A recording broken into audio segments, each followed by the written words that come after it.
درود ابراہیمی یہ انسان کو اس مقام تک پہنچا دیتا ہے کہ بندہ تصور بھی نہیں کر سکتا۔ اگر آپ چاہتے ہیں کہ آپ کی حاجات بہت جلد پوری ہوں، آپ کی پریشانیاں دور ہوں، آپ کی مشکلات حل ہوں، آپ پر نظر کرم ہو، آپ نوازے جائیں، مشکلات کے بمر سے نکل جائیں، اور آپ کی مرادیں اور آپ کی خواہشات، آپ کی حاجات بہت جلد پوری ہونا، درود ابراہیمی کی کثرت کریں۔ آپ ایسی ایسی برکات دیکھیں گے کہ آپ حیران رہ جائیں گے۔ آج میں آپ کے ساتھ درود ابراہیمی پڑھنے والی ایک بہن کی درود سٹوری شیئر کرنے لگا ہوں۔ سنیں گے تو سن کر آپ کا بھی ایمان تازہ ہوگا اور درود ابراہیمی کی کثرت میں مزید انشاءاللہ اضافہ ہوگا۔ یہ بہن کہتی ہیں کہ میں تقریباً 2 سال سے روزانہ 1100 مرتبہ درود ابراہیمی پڑھ رہی ہوں۔ الحمدللہ اللہ پاک نے جو رحمتیں برکتیں عطا فرمائی وہ میں آپ کے ساتھ شیئر کرنا چاہتی ہوں کہ آپ کو پتہ چلے کہ درود ابراہیمی پڑھنے والا کتنا نوازا جاتا ہے۔ سب سے پہلی برکت کیا ملی؟ کہتی ہیں کہ میں نے اپنے بیٹے کی نوکری کے لیے دعا کی، رات کو درود پاک پڑھا، اور خاص طور پر جس کمپنی کے لیے دعا مانگی تو صبح الحمدللہ اسی کمپنی سے جاب جو ہے وہ آفر آ گئی اور اسے نوکری مل گئی۔ یہ کتنی بڑی بات ہے، کتنی بڑی بات ہے۔ یہ دیکھیں نا، یہ رات کو دعا کر رہی ہیں، یہ درود ابراہیمی پڑھنے والا یہ مستجاب الدعوات بن جاتا ہے۔ یہ الحمدللہ یہ درود ابراہیمی کی خاص بات ہے۔ اچھا، پھر یہ کہتی ہیں کہ میری دوسری حاجت اس طرح پوری ہوئی۔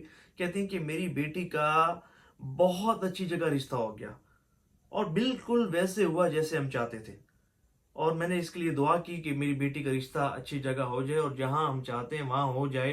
الحمدللہ درود ابراہیمی پڑھنے کی برکت سے رشتہ وہاں ہو گیا۔ اچھا، کہتی ہیں کہ ایک دوست بہت زیادہ پریشان تھی، اس نے مجھ سے کہا کہ میرے لیے دعا مت کرو کیونکہ یہ کام ناممکن ہے۔ اب کتنی بڑی بات! اب ان کے دوست کہتے ہیں کہ میرا ایک کام ہے وہ اٹکا ہوا ہے، لیکن وہ مجھے پتہ ہے وہ پورا ہی نہیں ہونا، وہ ناممکن ہے۔ تو یہ انہوں نے کہا ہوگا کہ میں دعا کرتی ہوں، اللہ پاک کرم فرمائے گا۔ انہوں نے کہا دعا بھی نہ کرنا، مجھے امید ہی نہیں ہے کہ یہ کام ہو۔ بہرحال انہوں نے درست نہیں کہا، دعا اللہ پاک سے کرنی چاہیے۔ اللہ تعالیٰ سے نہیں مانگیں گے تو کس سے مانگیں گے؟ وہ تو قادر ہے، ہر ناممکن کو ممکن بنانے والا ہے۔ تو پھر ممکن کام کیسے ہوا؟ یہ کہتی ہیں کہ میں نے پھر درود پاک پڑھا اور درود پاک پڑھ کر ان کے لیے دعا مانگی، الحمدللہ میری دعا قبول ہوئی اور ان کی غیب سے مدد ہو گئی۔ سبحان اللہ۔ اچھا، دوسرا فائدہ یہ ہوا کہ اللہ پاک نے گناہوں سے بچایا اور عبادت میں لطف آنے لگا۔ رمضان المبارک میں عمرے کی سعادت بھی نصیب ہوئی، اور اب رمضان میں 21 دن کی ریاضت کی، اور آخری 3 دن کی ہوئی خاص ریاضت درود ابراہیمی کی جو کروائی گئی تھی وہ بھی کی۔ درود ابراہیمی کی جو بھی آپ ریاضتیں کرواتے ہیں نا، میں کرتی ہوں، 21 دن کی بھی ریاضت کی، پھر لاسٹ 3 دن کی بھی ریاضت کی۔